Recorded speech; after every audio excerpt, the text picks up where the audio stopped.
رفتن و همه جهان از ما و شما توقع و تقاضای از این را داشتن که به زودی رژیم ساقط بکنید.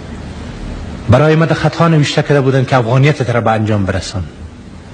باز ما قول افغانی خود برای تو میتیم. ما افغانیت خود به انجام رسانیدم. کجا شد قول افغانی از اینها؟ خوب شوروی ها هم برآمدن. حال سوال سوم مطرح است که نجیب این چوکی رو برای ما اعلام بده. هر وقتی که نجیب چوکی رو اعلام کرد اون امور صلح میه. خوب برادران عزیز، پس کل جنگ در ظرف 11 سال که 1.5 میلیون کشته داد، 1,300,000 نفر معلول و زخمی داد، این کلش از خاطر یک کرسی بود؟ خامیر از اول میگفتیم. ما برای شما بگویم که سعی کنین. برای من سوال پیدا میشه، برای شما هم باید سوال پیدا شود و راجع به صلاحیت از این سران تنظیم ها باید یک سوالیه کلان بگذاریم.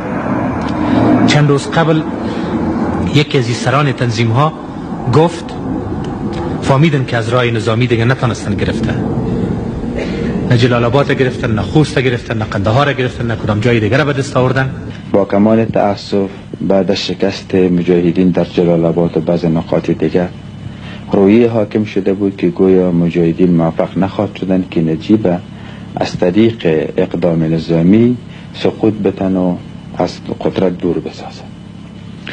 نگروی این مفکوره آرام آرام حالتی به وجود آمد که کشورهای همسایه که حامی جهاد ما بودند به نحوی با نجیب ارتباطاتی را برقرار کردند. حال دیگه دست دراز کردن.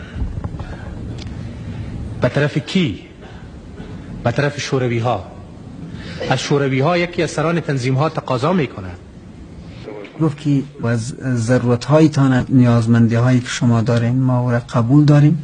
شما شاید در اخبار شنیده باشید که از نجیب بخوای که چوکی را اعلام بکنه و برای ما قدرت را تسلیم کن.